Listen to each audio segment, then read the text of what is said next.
तेणीची सरे उत्तम जीवरे कीर्ती मागे इरती माईके दुःखाची जनिती नाही अद्यंती अवसान महायोग पीठे तटे भीमरथ्यम वरम पुंडरीकाय धातुं मुनीन्द्रै समागत्य तिष्ठन्तम् आनन्दकन्दं परब्रह्मलिंगं भजे पांडुरंगं पांडुरंगा करू प्रथम नमन पांडुरंगा करू प्रथम नमन पांडुरंगा करू प्रथम नमन पांडुरंगा करू प्रथम नमन पांडुरंगा करू प्रथम नमन पांडुरंगा करू प्रथम नमन पांडुरंगा करू प्रथम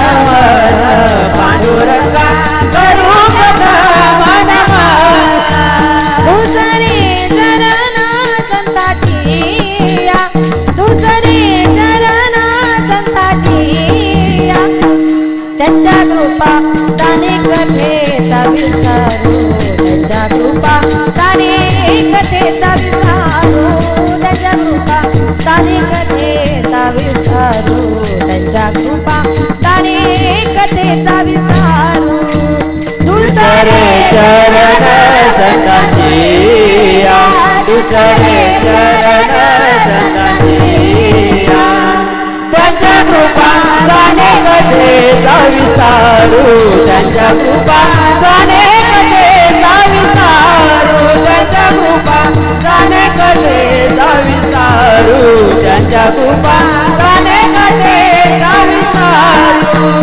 पांडुरंगा करू प्रथम नमन दुसरे चरण संताची दुसरे चरण संताची पांडुरंगा करू प्रथम नमन दुसरे चरण संताची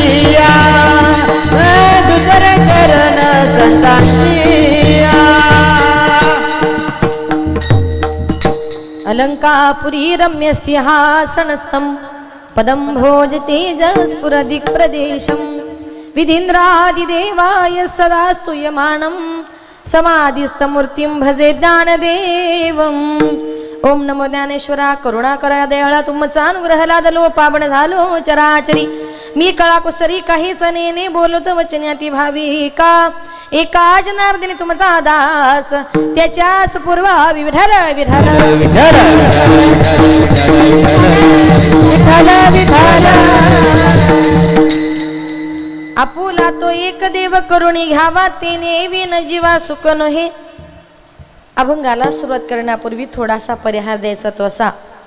आज या ठिकाणी स्वर्गवासी सकाराम कथोड पाटील या बाबांना आपल्यातून जाऊन आज 12 दिवस पूर्ण झालेले आहेत आणि त्यांच्या 12व्या रात्रीच्या निमित्ताने जी काही कीर्तन रूपी सेवा आयोजित केली त्यांच्या पश्चात त्यांच्या पत्नी त्यांची मुलं असतील त्यांची मुली असतील त्यांच्या भाऊ बहिणी खूप मोठा असा हा परिवार सगळ्या परिवारातून बाबा आज निघून गेलेले आहेत. त्यांना भावपूर्ण आदरांजली श्रद्धांजली अर्पण करण्याकरता हा कीर्तनाचा कार्यक्रम त्यांच्या संपूर्ण पाटील परिवाराने आयोजित केला.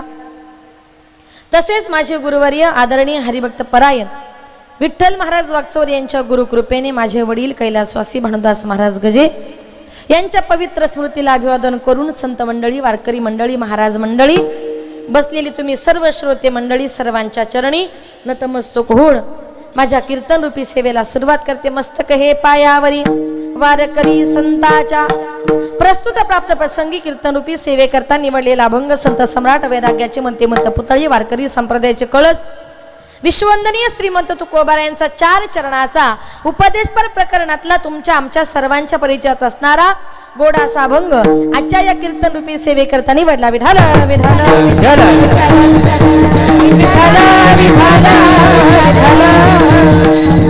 आपुला तो एक देव करुणी घ्यावा ते नेवी न जीवा सुख नोहे.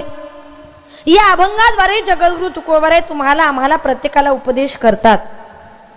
उपदेश करून एकच म्हणतात, जन्माला आलात ना एक भगवंत आपला करा. आपुला तो एक देव करुणी घ्यावा त्याशिवाय या संसारामध्ये माणसाला कुठल्याही प्रकारचं सुख मिळणार नाही. मग महाराज म्हणतात, संसारामध्ये जी बंगला असेल, जी गाडी असेल, ज्या बायकोला आपण माझं म्हणतो, ज्या नवऱ्याला आपण माझं म्हणतो, ज्या आईला आपण माझं म्हणतो, ज्या बापाला आपण माझं म्हणतो, हे सगळे आपल्या जन्माच्या अगोदर आपल्या बरोबर नव्हते आणि आपण मेल्यानंतर सुद्धा आपल्या बरोबर येणार. एरती माईके दुःखाची जनिती नाही अदियंती अवसान. हे सगळे आपल्या बरोबर नव्हते. आपल्या बरोबर एकच येणार आहे, अविनाश करी आपुली आईसे. ते म्हणजे काय? लावी म्हणा पिसे गोविंदाच्या. आपल्या बरोबर येणार आहे ते परमेश्वराचं नामचिंतन. शेवटी तुकोबराय म्हणतात, जो जन्माला आला तो प्रत्येक जण मरणार आहे. तुका म्हणे एका मरणेची सरे, पण असं मरा का उत्तम चिवरे. कीर्ती मागे, उत्तम कीर्ती, चांगली कीर्ती मागे ठेवून माणसानं गेलं पाहिजे. मग तुकोबराय म्हणतात, आपुला तो एक देव करुणी घ्यावा. आपल्या हिंदू धर्मामध्ये आपण विचार जर केला, हिंदू धर्मामध्ये देव किती आहेत? 33 कोटी. मग 33 कोटी जरी आपले असले तरी संत महात्म्यांनी असं म्हटलंय का आपुला तो अनेक नाही, आपुला तो एक. कुठला तरी एकच भगवंत आपला करा आणि एक भगवंत आपला केल्याशिवाय पाठीमागे बोलू नका.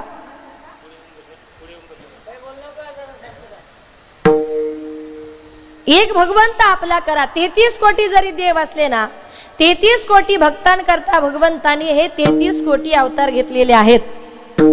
भक्ताला जशी गरज वाटली त्यानुसार भगवान परमात्म्याने हे अवतार घेतलेले आहेत. म्हणून संत महात्मे म्हणतात का भगवंत जो जन्माला येतो ना, तो केवळ जगाचं कल्याण करण्याकरता आणि आपल्या भक्ताचा उद्धार करण्याकरता. एकाच भगवंताची भक्ती करा असं का म्हणतात? एकाच भगवंताची भक्ती केली पाहिजे. पण आज आपल्या हिंदू धर्मामध्ये माणसांची गंमत अशी झाली, आपला वार बदलला की आपली भक्ती बदलते. सोमवार आला बोला महादेव, मंगळवार आला भवानी माता, बुधवार आला नाही हो, लोकांना वाटतं बुधवारी देवच नाही. हा, बुधवारी विठ्ठल हे आपलं दैवत आहे, गुरुवारी प्रभू दत्तात्रय, शुक्रवारी संतोषी माता, शनिवारी हनुमंतराय आणि रविवारी सुद्धा कुठलाच देव आहे का? खंडोबा. बर, रविवारी खंडोबा. म्हणजे आपली गंमत अशी झाली का आपला वार बदलला की आपली भक्ती बदलते. अनेक देवांची भक्ती करू नका असं म्हणत नाही, सगळे देव आपलेच आहेत. भक्ती प्रत्येकाची केली पाहिजे. देव दिसला की पाया पडलं पाहिजे. हे हिंदू धर्मातले संस्कार आहे. पण तरी सुद्धा जो देव आवडतोय ना, त्या एकाच देवाची भक्ती मनापासून करा. एकाच देवाची भक्ती मनापासून जर केली तर तो एक भगवंत आपल्या भक्ताच्या मागे पुढे उभा राहे संभाळीत, मागे पुढे उभा राहे संभाळीत, मागे पुढे उभा राहे संभाळीत, मागे पुढे उभा राहे संभाळीत, मागे पुढे उभा राहे संभाळीत, मागे पुढे उभा राहे संभाळीत, मागे पुढे उभा राहे संभाळीत, मागे पुढे उभा राहे संभाळीत, मागे पुढे उभा राहे संभाळीत, मागे पुढे उभा राहे संभाळीत, मागे पुढे उभा राहे संभाळीत, मागे पुढे उभा राहे संभाळीत, मागे पुढे उभा राहे संभाळीत, मागे पुढे उभा राहे संभाळीत, मागे पुढे उभा राहे संभाळीत, मागे पुढे उभा राहे संभाळीत. आलिया घात निवारया, आलिया घात निवारया, पडिय देह भाव पुरवी वासना, पडिय देह भाव पुरवी वासना, पडिय देह भाव पुरवी वासना, पडिय देह भाव पुरवी वासना. आलिया घात निवारया, आलिया घात निवारया, पडिय भाव पुरवी वासना, पडिय भाव पुरवी वासना, पडिय भाव पुरवी वासना, पडिय भाव पुरवी वासना, पुरवी वासना, पुरवी वासना. मागे पुढे उभा राहे संभाळीत, आलिया घात निवारया. एका भगवंताची जर मनापासून भक्ती केली, विठ्ठल आवडतोय ना, मनापासून विठ्ठलाची भक्ती करा. देवी आवडते ना, मनापासून देवीची भक्ती करा. पण कुठल्या तरी एकाच देवाची भक्ती माणसाने मनापासून केली पाहिजे. आपुला तो एक देव करुणी घ्यावा. अनेक देव आपली करायचीच नाही. अनेक देवांची भक्ती केल्यामुळे काय होतं तुम्हाला उदाहरण देऊन सांगते.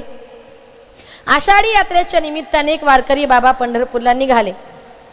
त्याने आपल्या मुलाला सांगितलं, बाळा पंढरपूरची वारी आहे, मी जरा 2-4 दिवस पंढरपूरला चाललो, तू काय कर, रोज पहाटे 4ला उठून जरा देवपूजा करत जा. मुलाने सांगितलं, बाबा मला काही पहाटे उठायला जमणार नाही आणि मी काय देवपूजा करणार नाही, कारण पहाटे 4ची झोप म्हणजे कशी असते, साखर झोप असते. बापाने सांगितलं, बाळा असं नको करू, अरे मी 50 वर्षापासून देवपूजा करतोय, पण तू जर 2-4 दिवस पूजा केली नाही तर एवढ्या वर्ष केलेली देवपूजा फुकट जाईल. मुलगा म्हटला, ठीक आहे बाबा, तुम्ही पंढरपूरला जा, मी बरोबर घरी देवपूजा करतो. बाप पंढरपूरला निघून गेला, पण आईला काळजी, हा उठतो की नाही, देवपूजा करतो की नाही. आई रात्रभर झोपली नाही. पहाटे 4ला उठली, मुलाला उठवायला गेली, म्हटली, उठ बाळा 4 वाजले, पटकन जरा देवपूजा करून घे. मुलगा म्हटला, काय गाई, अगं पहाटे 4ची चांगली साखर झोपेची वेळ आणि सारखी कटकट लावली, देवपूजा कर देवपूजा कर. आई म्हटली, बाळा तो देव आहे, त्याला कटकट म्हणू नये. अगं कटकट नाही तर काय. रागाच्या भरात उठला, देवघरात गेला, देवघरातले सगळे देव गोळा केले, देवांना घेऊन डायरेक्ट रागाने एका विहिरीवर आंघोळ करण्याकरता गेला. आता मला सांगा, देवपूजा करण्याकरता पाणी किती लागतं? तुम्ही करता देवपूजा, मग किती लागतं पाणी? तांब्याभर लागतं. पण इतका राग आला, देवपूजा करण्याकरता तो विहिरीवर गेला आणि विहिरीवर देवांची आंघोळ करता करता याच्या मनात विचार आला, अरे रोज पहाटे 4 वाजता उठायचं, या 10-12 देवांची पूजा करायची, त्यांना धुवायचं, त्यांना पुसायचं, परत गंध लावायचा, मग देवपूजा कमी कशी करावी लागेल. रागाच्या भरात त्याने काय केलं, त्या 10-12 देवांपैकी 5-6 देव घेतले आणि रागाने विहिरीमध्ये टाकून दिले. बाकीचे देव घेऊन घरी गेला आणि देवासमोर असा हात जोडून बसला. तेवढ्यात आई आली. आई म्हटली, बाळा अरे झाली का देवपूजा, लावला का देवाला गंध? म्हटलं कशाचं काय आई? आई म्हटली, बाळा म्हटलं कसंय नाही, अगं मगाशी देवानं घेऊन विहिरीवर आंघोळ करण्याकरता गेलो, पण आंघोळ करता करता की नाही 5-6 देवांनी विहिरीमध्ये जीवच दिला. आता त्यांना सुतक पडलं, मग गंध कुठून लावायचा. आई म्हटली, बाळा अरे देव कधी जीव देतात का, देवानं कधी सुतक पडतं का. रागाच्या भरात उठली, त्याच्या एक ताडकन थोबाडीत मारली. एवढी जोरात थोबाडीत मारल्याबरोबर असा राग आला. रागाच्या भरामध्ये सकाळी उठला आणि रागाने डायरेक्ट आपल्या सासूरवाडीलाच निघून गेला. सासूबाई दारात उभी होती, जावयाला लांबून बघितलं आणि म्हणते, जावई बापू अहो बरं झालं आलात, देवानच तुम्हाला पाठवलं, पंढरीच्या पांडुरंगानंच तुम्हाला पाठवलं. जावई म्हटल्या, सासूबाई अहो सकाळी 6 वाजता एवढं कौतुक कशा करता चालले, देवानं पाठवलं, पांडुरंगानं पाठवलं. ती म्हटली, कसं नाही जावई बापू, तुमचे वडील काल आमच्या घरी आले, तुमच्या सासऱ्यांना अगदी जबरदस्तीने पंढरपूरला घेऊन गेले, आज एकादशी आहे, मला कालपासून चिंता पडली होती, देवपूजा कोण करेल, मी वाटच बघत होती. म्हटली बरं झालं तुम्ही टाइमावरच आलात. यानं विचार केला, तिकडून सुटलोणीकडे आलो. आता पहाटे 4ला सासूबाईंनी उठवलं. जावयाची देवपूजा म्हटल्यानंतर सासूबाईंनी सकाळी अगोदर सुगंधी फुले, सुगंधी अगरबत्त्या, सुगंधी अत्तर, सगळ्या सुगंधी वस्तू ठेवल्या आणि जावई बापून देवपूजा करायला सुरुवात केली. तेवढ्या शेजारी बाई आली. ती म्हटली, का हो तुम्ही रोज देवपूजा करता, पण आज एवढा सुगंध कशाचा येतोय? ती म्हटली, कसं आहे ना, काल आमचे हे पंढरपूरला गेले, योगायोगानं जावई आले, मग जावयाची देवपूजा म्हणजे सगळ्या कशा हायफाय गोष्टी पाहिजे.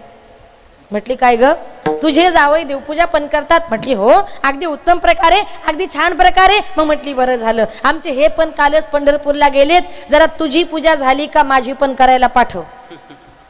याने ऐकलं.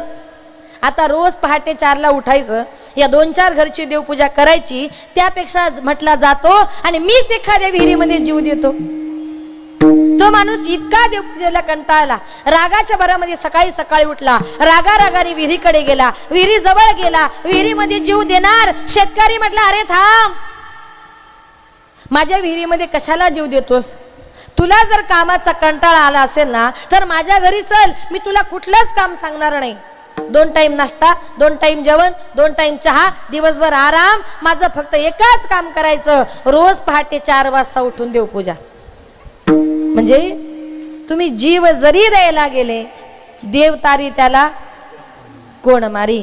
आणि म्हणून तुकोबाराय सांगता बाबांनो, देवाची टाळाटाळ करण्यापेक्षा प्रत्येक माणसाने काय करावं? अभंगाचे प्रथम चरण. आपुला तो एक देव करुणी घ्यावा, आपुला तो एक देव करुणी घ्यावा, आपुला तो एक देव करुणी घ्यावा, आपुला तो एक देव करुणी घ्यावा, आपुला तो एक देव करुणी घ्यावा, आपुला तो एक देव करुणी घ्यावा, आपुला तो एक देव करुणी घ्यावा, आपुला तो एक देव करुणी घ्यावा.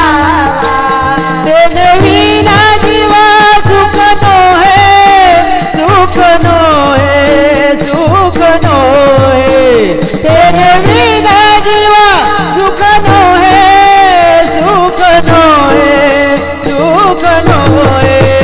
येरती माई के दुखाची जनिती, येरती माई के दुखाची जनिती, येरती माई के दुखाची जनिती, येरती माई के दुखाची जनिती. तेरे विना जीवा सुख नोहे, सुख नोहे, सुख नोहे. तेरे विना जीवा सुख नोहे, सुख नोहे, सुख नोहे. तेरी माई के दुखाची जनिती, तेरी माई के दुखाची जनिती, तेरी माई के दुखाची जनिती, तेरी माई के दुखाची जनिती. तुकोबाराय म्हणतात, आपुला तो एक देव करुणी घ्यावा, तेने विन जीवा सुख नोहे. जन्माला आलात ना, एक भगवंत आपला करा, आणि एक भगवंत जर आपला केला नाही तर तेने विन जीवा सुख नोहे. त्याशिवाय या संसारामध्ये माणसाला कुठल्याही प्रकारचं सुख मिळणार नाही. प्रत्येक माणसाला असं वाटतं संसार हा फार सुखाचा आहे, पण एक वाक्य लक्षात ठेवा, संसारामध्ये सुखाचा आभास आहे, वरून दिसायला सुख आहे, पण आतून मात्र पूर्णपणे दुःख आहे. एक दिवस एक राजकन्या न्हाणी घरामध्ये स्नान करण्याकरता बसली होती. तिने आपला मोत्याचा हार न्हाणीवर काढून ठेवला. आकाशामध्ये घार उडत होती. तो हार त्या ठिकाणी चमकल्यामुळे त्या घारीला वाटलं हा सापच आहे, म्हणून त्या घारीने तो हार आपल्या चोचीमध्ये धरला आणि ती घार आकाशामध्ये उडू लागली. उडताना काही क्षणात तिच्या लक्षात आलं की अरे हा साप नाहीये, दुसराच काहीतरी आहे, म्हणून तिने आपल्या चोचीतून तो हार सोडून दिला. सोडून दिल्यानंतर तो हार एका झाडावर जाऊन अडकला. त्या झाडाखालून एक नदी वाहत होती. सकाळी सकाळी 7 वाजता सूर्याची शीतल अशी किरणे पडल्यामुळे त्या हाराचा प्रतिबिंब खाली पाण्यात दिसत होतं. हार कुठे होता? झाडावर होता. त्याचं चित्र, त्याचं प्रतिबिंब खाली पाण्यात दिसत होतं. त्या ठिकाणी एक ब्राह्मण स्नानाकरता आला. त्यानं नदीत डोकावून पाहिलं तर त्याला त्या हाराचं प्रतिबिंब दिसलं. पण सोनं दिसलं की माणसाचा मोह कसा. मोत्याचा हार म्हटल्यानंतर त्याने विचार केला की अरे नदीमध्ये मोत्याचा हार दिसतोय, आणि आता माझ्या पाठीमागे कोणीतरी दुसरा ब्राह्मण जर नदीवर स्नानाला आला तर तो हा हार घेणार. म्हणून त्या ब्राह्मणाने पुढचा मागचा विचार न करता डायरेक्ट पाण्यामध्ये बुडी मारली. त्याला पोहता येत नव्हतं. हाराच्या आशेने तो ब्राह्मण त्या पाण्यामध्येच मरण पावला. हार कुठे होता? झाडावर. त्याचं प्रतिबिंब खाली पाण्यात दिसत होतं. त्याप्रमाणे या संसारामध्ये सुखाचं प्रतिबिंब आहे, सुखाचा आभास आहे, वरून दिसायला सुख आहे, पण आतून मात्र पूर्णपणे दुःख आहे. आणि अशा या दुःखरूपी संसारामध्ये तुमचा आमचा प्रत्येकाचा जन्म झालेला आहे. म्हणून माणसाच्या जीवनामध्ये सुद्धा बदल होत चाललेत. एक म्हातारी आजी अशी सकाळच्या टायमाला उठली ना, आपली केस वगैरे विंचरत होती. केस विचारते, मधीच त्या ठिकाणी आरशाकडे बघून एकटीच बोलत होती. तिची नात आली म्हटली, आजी अगं आरशाला काय शिव्या देते? काय झालं त्या आरशाकडे बघून तुला शिव्या द्यायला? ती म्हटली, अगं 50 वर्षापूर्वी आरसा 10 रुपयाला असायचा, पण त्याच्यामध्ये चेहरा किती टवटवीत दिसायचा. 50 वर्षापूर्वी आरसा 10 रुपयाला असायचा, त्याच्यामध्ये चेहरा टवटवीत दिसायचा. आता 100 रुपयाचा आरसा घेतलाय तरी तोंड त्याच्यात खराबच दिसतंय. आता आरसा खराब झाला का आपलं वय जास्त झालं? म्हणून माणसाचं तरुणपण हे कसं आहे, क्षणिक आहे. काही दिवसापुरताच माणूस सुंदर दिसतो, पण जेव्हा का त्याच्या म्हातारपणाला सुरुवात झाली का त्याच्या चेहऱ्यावरचं तेज हे कमी कमी होत जातं. तसं संसारामध्ये आपण कितीही राहिलो ना, म्हणून संसारामध्ये माणसाने कसं राहावं, संसारी असावे असोनी नसावे. असून नसल्यासारखं संसारामध्ये राहायचं म्हणजे काय. तुम्ही आयुष्यावर कितीही संसार करा, तुमच्या जीवनामध्ये सुख तुम्हाला कधीच मिळणार नाही. पण कधीतरी विचार करा, गावात कुठे हरिपाठ असेल जा, कुठे कीर्तन असेल जा, कुठे भजन असेल श्रवण करण्याकरता जा, तेवढं सुख तुमच्या आमच्या पदरामध्ये पडणार आहे. आयुष्यभर तुम्ही कितीही संसार केला ना, तो संसार आपल्या बरोबर कधी येत नाही. अजूनपर्यंत एखादा माणूस गेला आणि जाताना बंगला गाडी बरोबर घेऊन गेला असं आपण कधी ऐकलंय का. खाली हात आहे खाली हात जाय, रिकामा आलाय त्याला रिकामाच जायचंय. पण काही काही लोकांना घरामध्ये बसून खायची सवय लागलेली असते. काम नको, धंदा नको, दिवसभर आयुष्य आराम करायचा. मग ते लोक एक वाक्य म्हणतात, असेल माझा हरी देईल खाटल्यावरी. मग हरी अशी जी लोक म्हणतात ना, त्यांना हरी खाट्यावरच देतो. कारण जेव्हा तुझा जन्म झाला दवाखान्यामध्ये काय असते, खाट असते. आणि जेव्हा तू मरायच्या टायमाला सिरियस झाला, तुला दवाखान्यात नेलं, दवाखान्यामध्ये मरते समय सुद्धा काय असते, देवाचं काय चुकलं. जन्मताही देवाने तुला खाट दिली आणि मेल्यानंतर देखील तुझा प्राण खाटेवरच गेला. म्हणून असं म्हणायचं नाही, प्रत्येकाने जे करायचंय ते कष्टाने करायचंय. कष्टाने कमवलेले 10 रुपये माणसाला 10 दिवस पुरतील, पण चोरी लबाडी करून कमवलेले 100 रुपये माणसाला 1 दिवस सुद्धा पचत नाही. चोरीचं धन जर पचत असतं तर लोकांनी कामधंदे सोडून चोऱ्याच केल्या नसत्या. पण 1 दिवस विजय हा सत्याचा होतो. सत्यमेव जयते ही आपल्या देशाचं ब्रीद वाक्य आहे. म्हणून संसारामध्ये जीवन जगत असताना प्रत्येकाने हा संसार आनंदाने पूर्ण केला पाहिजे.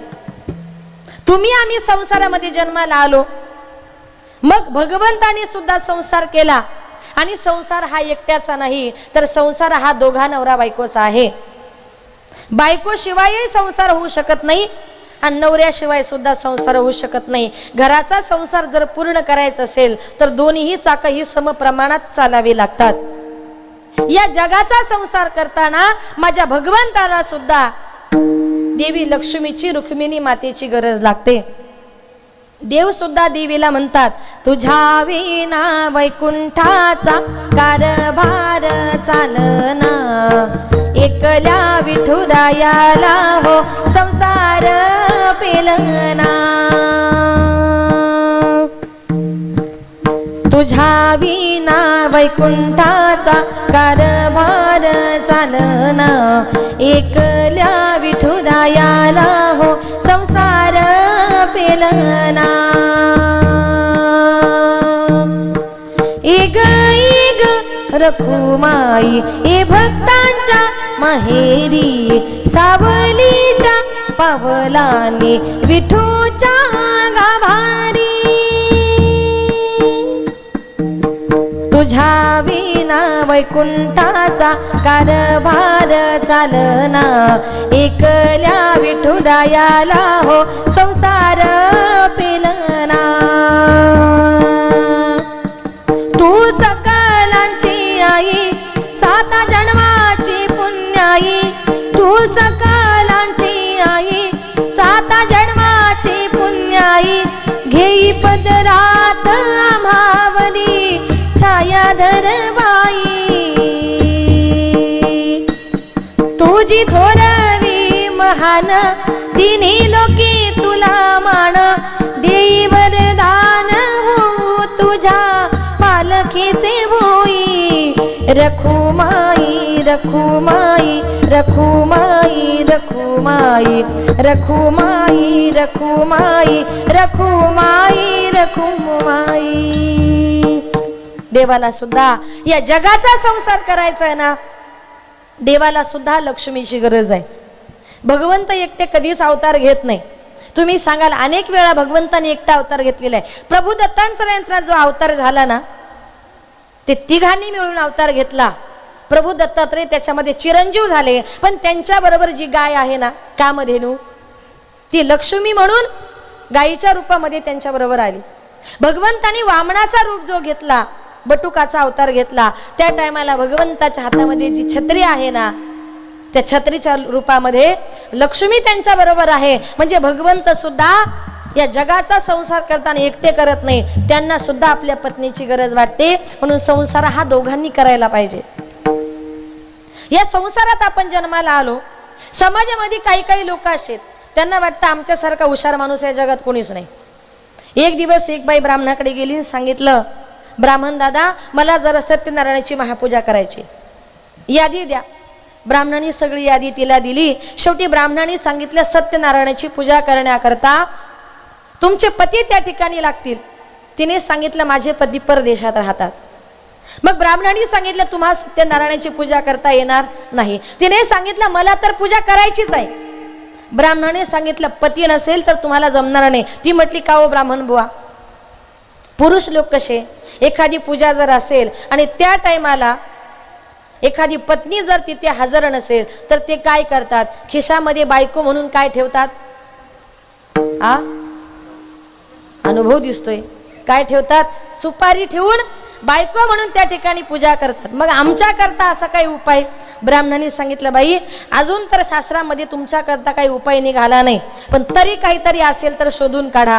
ब्राह्मणाला असा राग आला. रागाच्या भरात ब्राह्मण उठला, म्हटला, बाई तुम्ही असं करा, पुरुष लोक जर बायको म्हणून सुपारी घेऊन बसतात ना, तुम्ही असं करा, पूजेला जरा बटाटा घेऊन बसा. जे ऐकत नाही त्यांच्या करता हाच उपाय. म्हणून जीवन जगत असताना कोणाचं तरी ऐकत जा. ऐका म्हणजे जास्त ऐकायचं नाही. ऐकावे जनाचे करावे. तुम्ही लोकांचं अवश्य ऐका, पण तुमच्या मनाला वाटेल तेच माणसानी केलं पाहिजे. जे चांगलं वाटेल ते मनाला तुम्ही सांगा. कारण संत महात्मे म्हणतात, आम्हाला देवाचं नामचिंतन करावं असं आमच्या मनाला वाटतं, पण हे मन आम्हाला संसारामध्ये गुंतवतंय, ते भगवंताच्या चरणाजवळ जाऊच देत नाही, जाऊ देत नाही. मन हे माणसाला संसारामध्ये गुंतवण्याचा प्रयत्न करतो. या ठिकाणी बसलेल्या बऱ्याच महिला आहेत, त्यांना असं वाटतं की नाही नाही, आता बरेच वर्ष झाले, मुलांची लग्न झाली, नातवंड झाली, आता या वर्षी आषाढीला पंढरपूरच्या पायी वारीला मी जाणार म्हणजे जाणार, असा तिने मनामध्ये संकल्प केला. पंढरपूरची वारी जवळ आली का तिचं मन म्हणतो, नको जाऊ, तू जर पंढरपूरला गेली तर तुझे नातवंड कोण सांभाळील? ते मन पुन्हा पुन्हा तिला इशारा करतं, तुझ्या नातवंडांना सांभाळ. मग मनाचं ऐकून ती बाई पंढरपूरला जात नाही. आपली नातवंड सांभाळण्याकरता ती काय करते, घरी बसते. मनाचं जास्त ऐकायचं नाही. मन करा रे प्रसन्न, सर्व सिद्धीचे कारण, नाही का? मनाला जर प्रसन्न करायचं असेल तर एकच उपाय, ते म्हणजे भगवंताचं नामचिंतन. तुम्ही 2 तास कीर्तनामध्ये बसला, तुम्हाला तुमच्या घरची आठवण तरी येते का? दुःखातून जर बाजूला जायचं असेल तर या कलियुगामध्ये हेच एक साधन राहिले, नाम संकीर्तन साधन पै सोपे, जळतील पापे जन्मांतरीचे. हे कीर्तनाचं एक साधन असं आहे का जे तुम्हाला पापातून मुक्त करणार आहे आणि तुमच्या आत्म्याला सुख शांती समाधान देणार आहे. हे तुम्ही केलं पाहिजे. मग आपण विचार जर केला तर काही काही लोक एके ठिकाणी गाडगे बाबांनी असं म्हटले, जीव घेतो त्याला देव म्हणत नाही. विठ्ठल विठ्ठल विठ्ठल विठ्ठल विठ्ठल.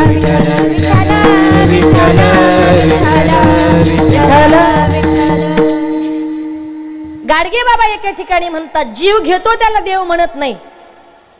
असा कसा तुमचा देव, घेतो बकऱ्याचा जीव. काही काही लोक म्हणतात, आमच्या देवाला 2 पायाचं 4 पायाचं दिलं नाही तर आमचा प्रपंच वर्षभर सुखाचा होत नाही. अरे देवाला लागतच नाही, तुम्हाला लागतो, तुम्ही देवाचं नाव पुढे करता. तुम्हाला पाहिजे, देव म्हणतच नाही का त्याचा जीव घ्यान मला द्या. देवाने जर तुम्हाला भविष्यात सांगितलं, आता 2-4 पायाचं नको, इथून पुढे मला माणूसच पाहिजे, तुम्ही देणार का माणसाचा जीव? प्राणी पशु पक्षी बोलू शकत नाही, म्हणून आपण त्यांचा बिनधास्तपणे जीव घेतो, पण तोही एक जीव आहे ना. आणि या जन्मात जर आपण त्याचा जीव घेतला ना, पुढच्या जन्मामध्ये तोच पशु पक्षी आपला सुद्धा जीव घेतल्याशिवाय राहत नाही. भोगतो न घडे संचिता वाचवणे. म्हणून कधीच कोणाचा जीव घ्यायचा नाही. जो जीवदान देतो त्याला देव असं म्हणतात. भगवंत म्हणतात या जगामध्ये सगळी माणसं आहेत ते माझेच अंश आहेत. ममे वंश जीवलोके जीवभूता सनातन हा मना षष्टानी इंद्रियानी प्रकृतीम स्थानिम करशती. या जगामध्ये जेवढे माणसं आहेत, जेवढे प्राणी मात्र आहेत ना, भगवंत म्हणतात हे सगळे माझे अंश आहे, माझ्यापासून यांची उत्पत्ती झालेली आहे. आणि म्हणून भगवंताचं आपल्या प्रत्येक जीवावर लक्ष असतं. कशावरून? एक दिवस रात्री जवळजवळ 2 वाजले होते. रुक्मिणी आईसाहेब देवाला म्हणतात, देवा 2 वाजले, जरा जेवण करून घ्या. देवाने सांगितलं, रुक्मिणी जगातले माझे सगळे जीव जेवल्याशिवाय मी जेवणार नाही. 3 वाजले, जीव जेवायला तयार नाही. शेवटी पहाटे 4ला सगळे जीव जेवले, तेव्हा देवाने जेवण केलं. दुसऱ्या दिवशी आईसाहेबांनी ठरवलं का देव म्हणतात की जगातले किडा मुंगी सगळे जेवल्याशिवाय मी जेवत नाही. म्हटले आपण देवाची परीक्षा घ्यायची. दुसऱ्या दिवशी सकाळी रुक्मिणी माता उठली, द्वाराच्या बाहेर गेली. तिथे छोटीशी एक मुंगी होती. ती मुंगी पकडली, तिने एका डबीमध्ये घातली.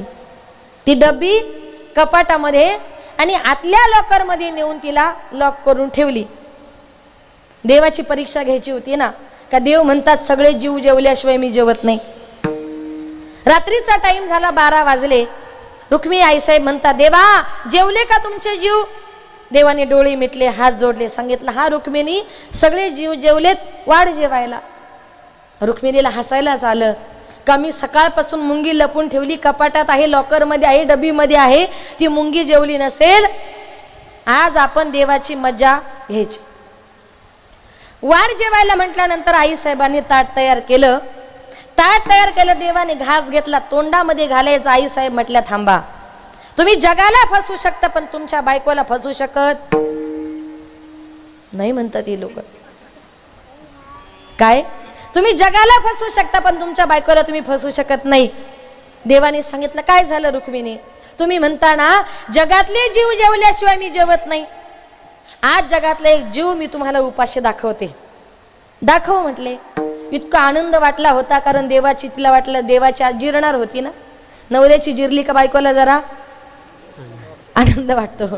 तिलाही आनंद वाटला, आज देवाची जिरणार, माझ्या पतीची जिरणार. आनंदाने पळत गेली, कपाट खोललं, लॉकर मधून डबी आणली, डबी खोलली, देवाला म्हणते, बघा हा जीव कसा उपाशी आहे. देवाने म्हटले, रुक्मिणी तो उपाशी नाही, तूच निर्बघ. आई साहेबांनी निरखून बघितलं तर त्या मुंगीच्या तोंडामध्ये साखरेचा दाणा होता.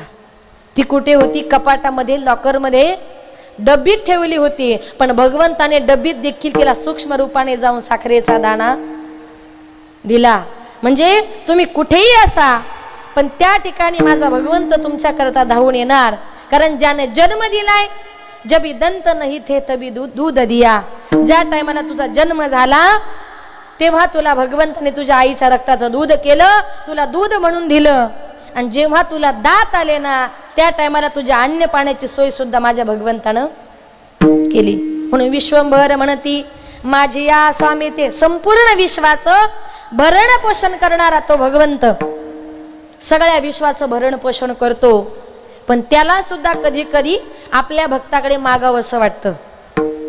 मग ज्या टायमाला भगवंताला वाटतं आपल्या भक्ताकडे काहीतरी मागावं, त्या टायमाला त्याला देणारा सुद्धा एखादा दाता शोधावा लागतो का मला आता कोण देणार आहे. भगवंत कधीही कुठल्याही रूपाने, कशाच्याही रूपाने आपल्या दारात काही ना काहीतरी मागण्या करता येतो. म्हणून आपल्या हिंदू धर्मामध्ये म्हण आहे, अतिथी देव भव. आलेल्या अतिथीला काही ना काहीतरी द्या, त्याला परत पाठवायचं नाही. कारण आलेला अतिथी हा देव सुद्धा असू शकतो. आणि देव जर नाराज होऊन गेला तर लक्ष्मी आपल्या दारात येणार नाही. लक्ष्मी आपल्या दारामध्ये येणार नाही. कारण संत महात्मे म्हणतात, भगवंताचे पाय हे लक्ष्मीच्या हातात आहे. पाय लक्ष्मीचे हाती, लक्ष्मीचे हाती, पाय लक्ष्मीचे हाती, लक्ष्मीचे हाती, पाय लक्ष्मीचे हाती, लक्ष्मीचे हाती, पाय लक्ष्मीचे हाती, लक्ष्मीचे हाती. तिसरी येतो काकुलती, येतो काकुलती, तिसरी येतो काकुलती, येतो काकुलती. वेगी अनवा तो हरी, अनवा तो हरी, वेगी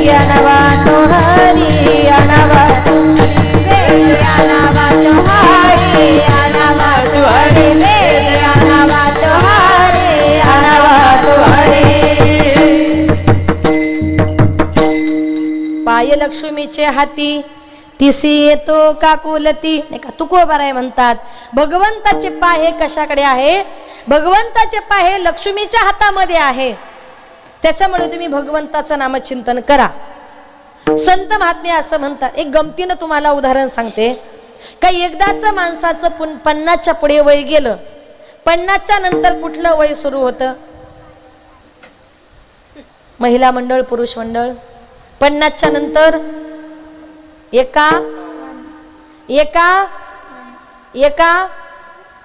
एकट्याने कुठे जायचंय? इथे कशाला बसले? संत महात्मे म्हणतात, एकदा का तुमचं 50च्या पुढे वय गेलं, घरामध्ये भांडणं करीत बसायचे नाही. कारण आपले काही काही आजी आजोबा काय करतात, 70 वर्षाचं वय जरी झालं तरी हातातल्या कपाटाच्या चाव्या सोडायला तयार होत नाही. मग एक दिवस मुलं आणि सुना हातामधून हिसकावून घेतल्याशिवाय राहत नाही. मग त्याच्यामुळे घरामध्ये भांडणं होतात. पण संत महात्मे म्हणतात, बाबांनो, घरामध्ये भांडणं करीत बसण्यापेक्षा एकदा का तुमचं अर्ध्याला वय जास्त झालं, घरामध्ये भांडणं करायचे नाही. उलट घरामध्ये आरामात एका जागी बसायचं. एका जागी बसून काय करायचं? नातवंड सांभाळायची का? नाही, ते तुमचं तुम्हीच ठरवा काय करायचं, मी सांगू शकत नाही. पण संतांचं किंवा माझं असं म्हणणं आहे, घरामध्ये एका जागी बसायचं. एका जागी बसून काय करायचं? ठाईचं बैसोनी करा एक चित्त, ठाईचं बैसोनी करा एक चित्त, ठाईचं बैसोनी करा एक चित्त, ठाईचं बैसोनी करा एक चित्त. आवडी आनंद आळवा, आवडी आनंद आळवा, आवडी आनंद आळवा. ठाईचं बैसोनी करा एक चित्त, आवडी आनंद आळवावा. एका जागी बसायचं, देवाचं नामचिंतन करायचं. देवाचं चिंतन करण्याकरता वनात जंगलात जाण्याची गरज नाही. न लगती सायास जावे वनांतरा. घरात बसून नामचिंतन जर केलं तर सुखे येतो घरा. नारायण स्वतःहून भगवंत तुम्हाला आम्हाला आपल्या घरात भेटायला आल्याशिवाय राहणार नाही. आणि देव घरामध्ये आला का देवाच्या चरणाची सेवा कोण करते? लक्ष्मी. लक्ष्मी म्हणजे कोण? आपल्या भाषेत पैसा. देव घरामध्ये आला का देवाच्या पाठीमागे पैसा तुमच्या घरात आल्याशिवाय राहत नाही. म्हणून पैसा पैसा करीत बसायचं नाही, भगवंताचं नामचिंतन करायचं. मग तुम्हाला पैशाची कुठे कमी पडणार नाही. म्हणून संसार करताना माणसाने थोडासा परमार्थ सुद्धा केला पाहिजे. संसार करताना परमार्थ सुद्धा केला पाहिजे. आणि जो माणूस संसार करताना परमार्थ करतो ना, म्हणून तर असं म्हणतात, संध्याकाळी भाकरी करायच्या टायमाला अजिबात त्याच्याजवळ कुटाळ करीत बसायचं. ही अशी ती तशी. आपण जर तिच्याविषयी वाईट बोललो तर तो भाव आपल्या भाजीमध्ये उतरत असतो. म्हणून तुम्ही स्वयंपाक करताना संध्याकाळी एकच करायचं, मस्त हरिपाठाचं पुस्तक घ्यायचं, वाचत बसायचं. हरिपाठही होणार, स्वयंपाकही होणार. आणि भगवंताचं नामचिंतन करून केलेला स्वयंपाक हा तुम्हाला रोजच्या जेवणापेक्षा कितीतरी गोड लागणार. आणि खाणारा माणूस सुद्धा तो भगवंताचं नामचिंतन करणार. ही ताकद आहे भगवंताच्या नामचिंतनाची. म्हणून तुकोबाराय म्हणतात, संसारातले जे बंगला गाडी आहेत याचा तुम्ही त्याग करा. अभंगाचे दुसरे चरण. येरती माईके हे दुःखाची जनिती, येरती माईके दुःखाची जनिती, येरती माईके दुःखाची जनिती, येरती माईके दुःखाची जनिती, येरती माईके दुःखाची जनिती, येरती माईके दुःखाची जनिती, येरती माईके दुःखाची जनिती, येरती माईके दुःखाची जनिती. नाही आदी अंती, नाही आदी अंती, आवासाना येरती माईके दुःखाची जनिती, येरती माईके दुःखाची जनिती. नाही आदी अंती, नाही आदी अंती, आवासाना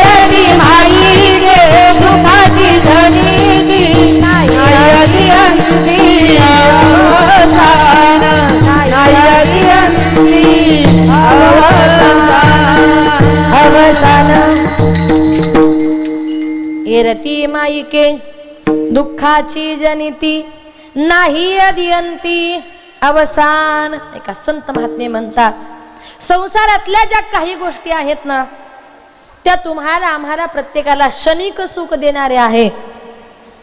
मग या माईक गोष्टी म्हणजे कुठल्या, तो बंगला असेल, ती गाडी असेल, त्या आपल्या संसारातल्या कुठल्याही वस्तू असतील, त्या तुम्हाला आम्हाला प्रत्येकाला दुःख देणाऱ्या वस्तू आहेत. आणि नाही अदियंती अवसान, हे सगळं आपल्या जन्माच्या अगोदरही आपल्या बरोबर नव्हतं. आपण मेल्यानंतर सुद्धा आपल्या बरोबर काही येणार नाही.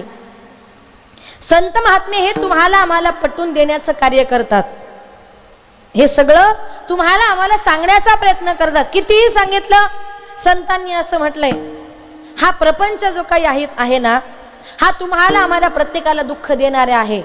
या संसारामध्ये आपण कितीही सुख शोधण्याचा प्रयत्न केला, पण संसार दुःख मूळ. या संसाराचं मूळ जर दुःख रूप आहे, तर या संसारामध्ये आपल्याला फळं सुद्धा कशी मिळणार, दुःखाचीच मिळणार आहे. त्याच्यामध्ये तुम्हाला आम्हाला सुख प्राप्त होणार नाही. म्हणून जो जन्माला आला त्याला प्रत्येकाला मरायचंच आहे. अजूनपर्यंत आला आणि गेलाच नाही असं आपण कधीतरी ऐकलंय का? प्रत्येकाला मरायचं आहे. प्रत्येकाला या मृत्यू लोकाची तीर्थयात्रा संपून वर स्वर्गामध्ये जायचंय. भगवंतानी तुम्हाला आम्हाला हा दिलेला देह आहे. जेने हा जीव दिला दान, तयाचे करील चिंतन. ज्या भगवंताने तुम्हाला आम्हाला हा देह दान दिलाय ना, त्या भगवंताचं आपण मनापासून जर चिंतन केलं तरच या देहाचं सार्थक होणार आहे. नाहीतर शरीराची होय माती, कोणी न येती संगती. आपल्या बरोबर दुसरं कोणीच येणार नाही. या शरीराची हा मातीचा गोळा आहे, तो मातीमध्येच मिळणार आहे. शेवटी त्याची काय होते, मातीच होते.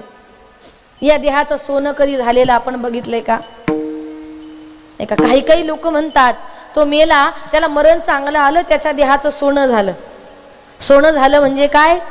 जो तरुणपणामध्ये चालता बोलता गेला ना, तो पुण्यवान असतो. तो चालता बोलता गेला, त्याचं सोनं झालं. पण काही लोक इतके आजारी पडतात, आथुरणामध्ये त्या ठिकाणी घरातली लोक सुद्धा कंटाळतात. असं मरण कुणाला येता कामा नाही. जो माणूस चांगला जातो ना, त्याचं मरण हे चांगलं असतं.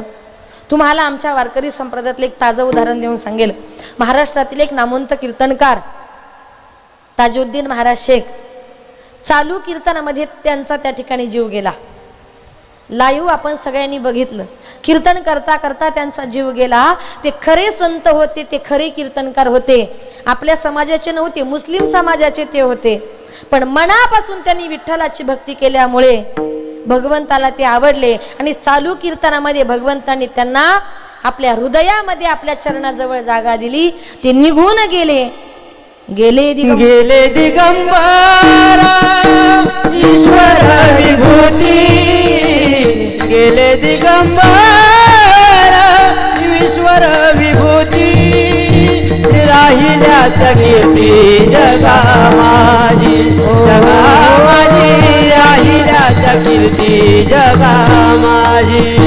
गेले दिगंबर ईश्वर विभूती. गेले दिगंबर ईश्वर विभूती. राहिल्या कीर्ती जगा माझी. राहिल्या कीर्ती जगा माझी. गेले दिगंबर ईश्वर विभूती. गेले दिगंबर ईश्वर विभूती. राहिल्या कीर्ती जगा माझी. राहिल्या कीर्ती जगा माझी. गेले दिगंबर ईश्वर विभूती. गेले दिगंबर ईश्वर विभूती. राहिल्या कीर्ती जगा माझी, जगा माझी. राहिल्या कीर्ती जगा माझी. संत महात्मे म्हणतात, ज्या टायमाला समाजातली चांगली माणसं निघून जातात, गेले दिगंबर ईश्वर विभूती आणि राहिल्या त्या कीर्ती जगा माझी. ते या इह लोकाचा निरोप घेऊन या जगामधून निघून गेले, पण चालू कीर्तनात त्यांना मरण आल्यामुळे राहिल्या त्या कीर्ती जगा माझी. जगामध्ये त्यांची कीर्त तशीच्या तशी राहणार. म्हणून शूर ओळखावा रणी आणि साधू ओळखावा मरणी. असं चांगलं मरण प्रत्येकाला यावं अशी जर इच्छा असेल तर भगवंताच्या नामचिंतनामध्ये मग्न राहा. चिंतने चिंतने तद्रूपता. त्याच्या चिंतनामध्ये मग्न जर राहिलात, चिंतन करायचे, संसारामध्ये चिंता अजिबात करायची नाही. काही लोक रात्रंदिवस संसाराची चिंता करतात, पण संसाराची चिंता करता करता एक दिवस त्यांची चित्ता कधी बनते हे त्यांना सुद्धा कळत. म्हणून जीवन असं जगा का एक आजी आपल्या संसाराला फार कंटाळली. तिच्या पोटी मूलबाळ नव्हतं, तिचे पती अगोदरच गेलेले. मग खायचं काय? काबाड कष्ट ती करायची, रानामध्ये जायची, लाकडं गोळा करायची, ती विकायची, त्याच्यातून जे पैसे येतील त्यापासून ती स्वयंपाक वगैरे करून खायची. तिचं वय खूप झालं. तिने विचार केला किती दिवस मी हे सगळं करायचं. जीवनाला कंटाळली. एक दिवस जंगलामध्ये गेली. मोठी अशी तिने लाकडाची मोळी बांधली. मोळी उचलायचा प्रयत्न करते. वय झाल्यामुळे तिला मोळीच उचलत नव्हती. ती आजी कंटाळली आणि जोरात म्हटली, यमा अरे एकदाच ये आणि मला घेऊन जा. योगायोगाने यम जंगलातून चालला होता. यमाला वाटलं बरं झालं आई ती शिकार मिळाली. यम तिच्या जवळ गेला आणि म्हटला, आजी कंटाळलीस का? काय झालं? म्हटली, कोण आहेस रे पोरा? त्याने सांगितलं, मी यम आहे. इथे कशाला आलास? तुला न्यायला आलो. अरे मला न्यायला कशाला आलास? आजी आताच तर तू हाक मारली, यमा एकदाच ये आणि मला घेऊन जा. आजी लगेच खोटी बोलली. ती म्हटली, यमा अरे मी तुला मला घ्यायला नाही बोलवलं, माझी मोळी उचलण्याकरता बोलवलं होतं. म्हणजे आपण किती ठरवलं मला मरायचंय, माणूस म्हातारा जरी झाला ना त्याला मरण नावाची गोष्ट ही नको असते. त्याला वाटतं मी अजून संसार अजून प्रपंच केला पाहिजे. पण बाबांनो, कितीही संसार करा, कितीही प्रपंच करा, इरती मायिके दुःखाची जनिती. हा संसार, हा प्रपंच तुम्हाला आम्हाला कधी सुख देऊ शकत नाही. या प्रपंचाने संतांना सुख नाही दिलं, या प्रपंचाने देवाला सुख नाही दिलं. जो प्रपंच संतांना सुख नाही देऊ शकला, तो प्रपंच तुमच्या आमच्यासारख्या सामान्य माणसाला तरी सुख देऊ शकतो का? नाही. म्हणून हा प्रपंच करत असताना सगळ्यात उत्कृष्ट जर प्रपंच असेल तर तो आमचा एकनाथ महाराजांनी केला. त्यांचा प्रपंचही उत्कृष्ट आणि त्यांचा परमार्थही उत्कृष्ट. एकनाथ महाराजांचा प्रपंच इतका सुंदर होता का साक्षात भगवंत त्यांच्या घरी राबत होते. श्री एकनाथ सदनी माधवजी सर्व ही कामे करीतो, स्वकरे चंदन घासी गंगेचे उदक कावडी भरितो. 12 वर्ष केशव म्हणून, 12 वर्ष माधव म्हणून आणि 12 वर्ष श्रीखंड्या म्हणून तब्बल 36 वर्ष देवाने नाथांच्या घरी चाकरी केली. 12 वर्ष पाणी भरलं, 12 दिवस त्यांच्या घरची देवपूजा, 12 वर्ष त्यांच्या घरची देवपूजा केली आणि 12 वर्ष एकनाथ महाराजांना देवांना लावण्याकरता गंध म्हणजे चंदन उघळून देण्याचं काम माझा भगवंत करत होता.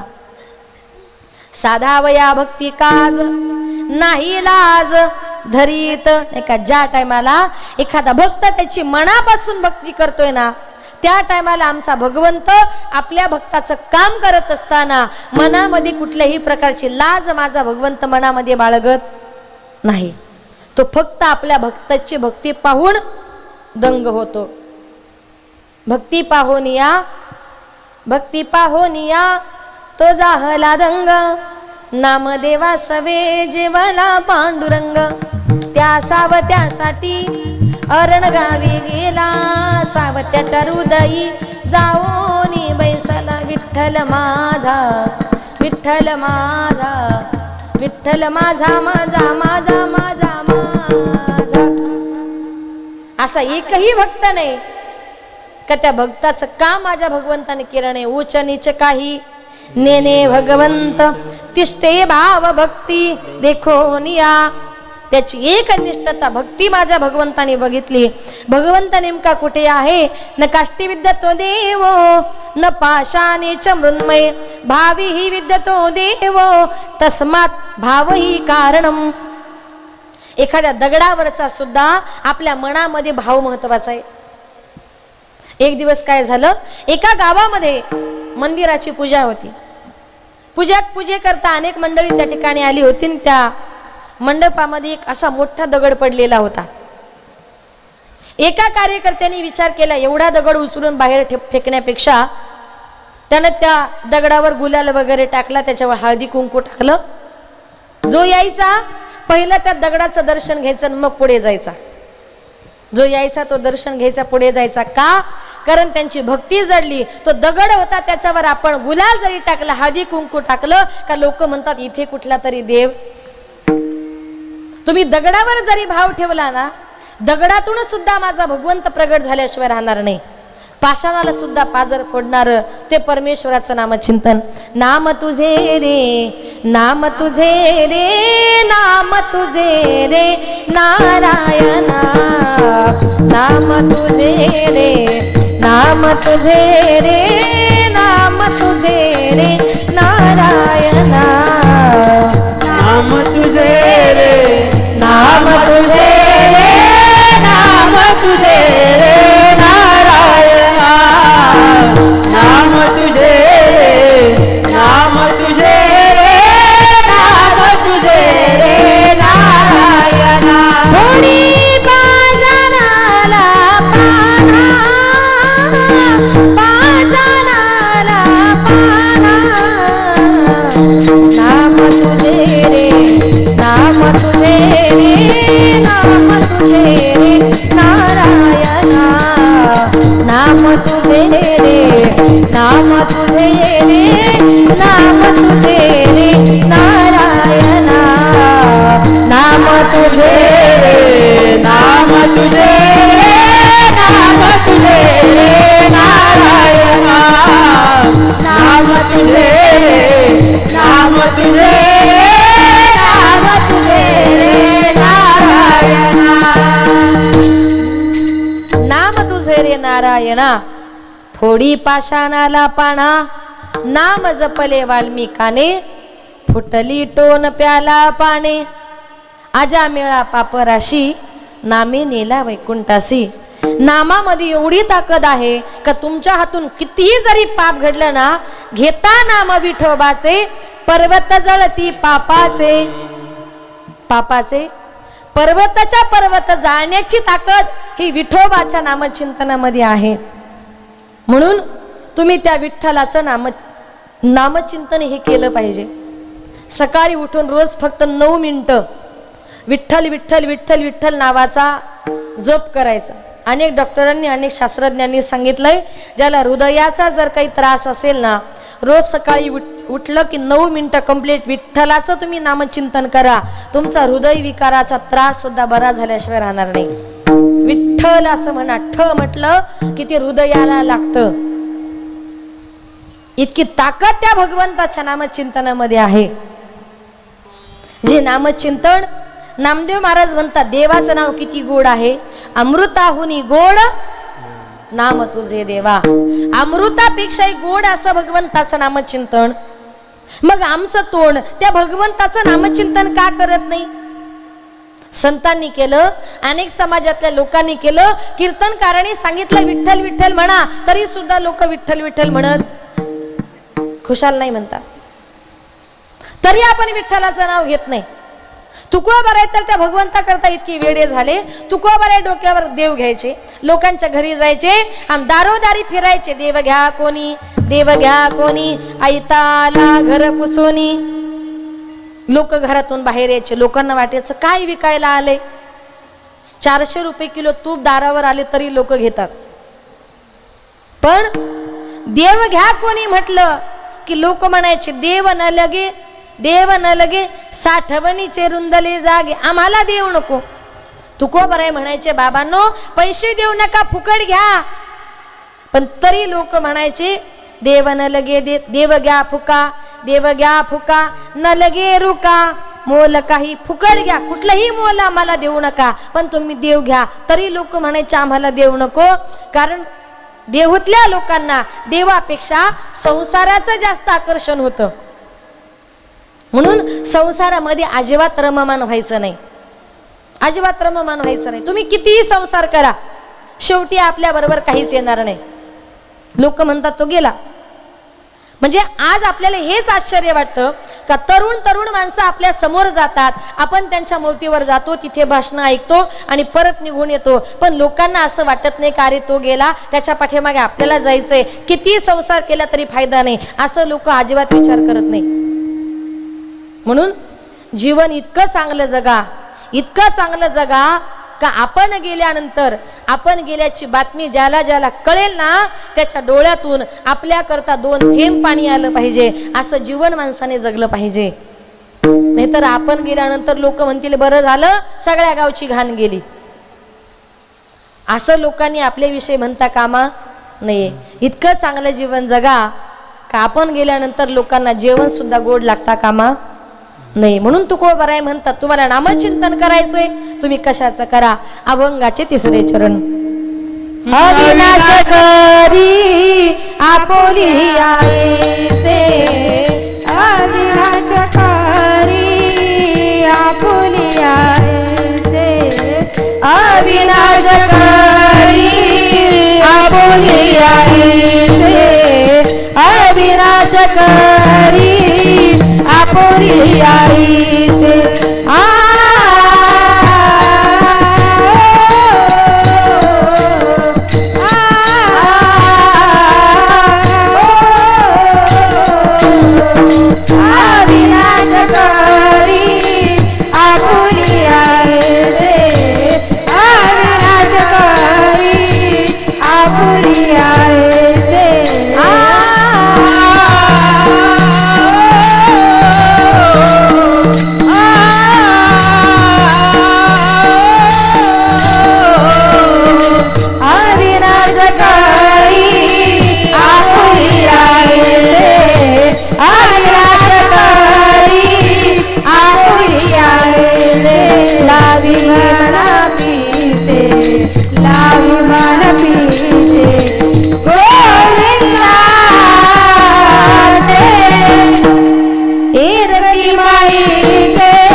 अविनाश करी आपोलिया आईसे, लावी म्हणा पिसे गोविंदाच्या. नाही का अ म्हणजे नाही, ज्याचा कधीच विनाश होत नाही, अशा अविनाशी परमात्म्याचं नामचिंतन केलं पाहिजे. काही लोक रात्रंदिवस व्यसन करून आपलं आयुष्य खर्च करतात, व्यसनामध्ये मग्न राहतात. एक दिवस एक दारुडा घरी दारू पिऊन आला आणि बायकोला म्हटलं अगं जर मी या देशाचा पंतप्रधान झालो असतो ना, 2 दिवसात सगळ्या देशाला घरोघरी पैसे वाटून सगळ्या देशाचा कायापालट केला असता. बायको म्हटली अहो तुम्ही देशाला बदलाल ही गोष्ट खरी आहे, पहिली पायातली चप्पल बदला मग देशाला बदला. का? सकाळपासून एक तुमची एक माझीच घालून फिरते. असे देशप्रेमी काही कामाचे नाही. देशाबद्दल माणसाला प्रेम अवश्य असावं, पण ती कसं धुंदीमध्ये असल्यावर नाही, शुद्धीमध्ये असल्यावर. प्रत्येक माणसाने या देशावर प्रेम केलं पाहिजे. अनेक मंडळी जशी या देशासाठी त्याग करतात, बलिदान करतात, तसं आपण सुद्धा या देशासाठी काही ना काहीतरी केलं पाहिजे. आजही आपले जवान देशाच्या सीमेवर लढतायत. जे जवान देशाच्या सीमेवर जातात ती फक्त शेतकऱ्याची आणि गरीब लोकांचीच ती पुत्र असतात. अजून